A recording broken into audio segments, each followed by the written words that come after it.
در قضیه هایی که البته به ما آمادگی رسیدگی است در مورد شیرالی کبیروف، خیلی از معلومات های جالب در مورد عملکردهایی که انجام دادگی هستند رسیدگی است. البته ما فعلا چیزایی که تا دیروز شب ما یعنی که من نگاه کردم و معلومات هایی که در مورد وزیر صنعت یعنی که به اصلاح رسیدگی است حدود 13 پونکت است، یعنی که من تقسیم کردم معلومات هایی که رسیدگی است، یعنی که یک رمان می شود چیزای جنایت هایی که انجام دادگی است. باور کنید من هم یک هفتش امیتا وقتی که خوندم نقطه های مهمی همونا را یعنی که ثبت کردم. نسبت کشتار پدر جمشید سیویف که خیش نزدیک شیرالی کبیروف بود، علت شکایت او با پروکرور بود است. در این مورد معلومات رسیدگی است از پروکراتورا. نسبت خراب و کارناشیان شدن پیش‌های الکترولیزری در هنگام رئیس تلکا بودنش سالهای 2007-2021 معلومات پرره رسیدگی است. سوم در تاجیکستان چخیل یعنی که تراستو کامرس بانک در تاجیکستان، تراستو کامرس بانکی یعنی چیزی بانک لیتوایی را آوردن و حساب‌های آفشوری را در همو عملی گرداندن و همه پول‌های خرید و فروش آلومین را توسط این حساب‌ها با آفشور فرستادن. این عملش به اقتصادیات دولت ضررهای خیلی مهلک و وخیم رساندگی، یعنی که سخیمه پلشویی. چهارمش سخیمه تولینگی که از آن همه جهان متمدن روی گرداندگی ما شیرالی کبیر یعنی که همین سیستم را در آلومین زود عملی و استفاده برد و تا حال برده ایستاده است. پنجمش از یعنی که من عددها گوناگون بودن در مورد این قدر استحصالاتی، یعنی که از 600,000 خوب عدد استحصالی که یعنی آلومین زود میکرد همونا آوردن چخل با 50-60,000 خوب یعنی که آوردگی رساندگی یا که پایان آوردگی همش با دلیلا یعنی رسیدگی هن. یعنی که چی گونه همین اقتصاد در امون یعنی که یک شرکت آلومینی که 60% بیوجت کشور از همو پر میشید همو را به کدام حالت آورد رسانده است. انا همین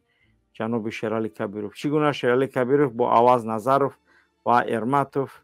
و روسال چخیل میروی سگلشینی کرد و چقدر مبلغ صرف شد در مورد مبلغ هایی که 65 میلیون فوند استرلین از بیوجت کشور جدا شدگی و اون پول ها چقدرش بعد وقت رفتگی چقدرش رفتگی نیست توسط کدام حساب ها چخیل فریب کردگی چخیل ادمیوالی دینگی چخیل با خیچه فایده موندگی، یعنی که اینها همش به اصلاح رسیدگی هستند. باور کنید فقط هم خاکی من نمیخوام که دیگه هر روز برای شیرالی کبیروف یک برنامه نشر کنیم یا برنامه تقدیم کنیم، یعنی اینو را هم خیلی گفته هستم تا اینکه بفهمه که یعنی معلومات های غارتگری و دزدی های زیاده به اصلاح رسیدگی که انشاءالله در فرصت های مناسب یعنی ما کارمون انجام داده هستیم و نشر می شوند که با یک معلومات حدودی 25 صفحه دیگه همین یک درباره همین شیرالی کبیروف دیرکتور تلکو منیجمنت کمپانی آفشوری در انگلیا ثبت نام شده که دیرکتورش جبارو سهراب مردانویچ خوب از کجا هست چخیل آمدگی 25/05/1966 تولدش، یعنی خوب دیگر سمرقندی چیکار رو انجام داده است حالا چیکار رو انجام داده است با چی افیارا و با چی چیزها یعنی که انجام داده است پل چخیل در کجا در کدام منطقه، یعنی که خیلی معلومات زیاده برای یعنی که انا همی جبار سهراب مردانویچ سمرقندی اصل و زاده سمرقند کاملا برای همه زندگی نامه پسی پردگی و اون چیزی که برای اقتصاد کشور یعنی که کارهای انجام داده هستند همش به اصلاح رسیدگی. با همون خاطر باور کنید من اگر برای اینها فقط تنها کار کنیم الله شاهد است که خیلی یعنی که کارهای زیادی انجام میتیم در این قضیه، خیلی کارهای زیاد انجام میتیم که یعنی خیلی دیگه که اصولش بعد دیگه معین میشه که ما با چه کارها قادریم، ولی انشاءالله که حتما ما در این زمینه ها در این کارها در این قضیه حتما کاری خودمون انجام میتیم که کارهای ما هم خدمت به همین ملت، به همین مردم است، به همین جنایتایی که اینا انجام دادهستن. ولی ما باز هم تا جای هیچ کار نکرده هستیم. یعنی اونقدر کاری که باید ما بیشتر کار داشته باشیم و کار کنیم و میفهمید که ما تا یعنی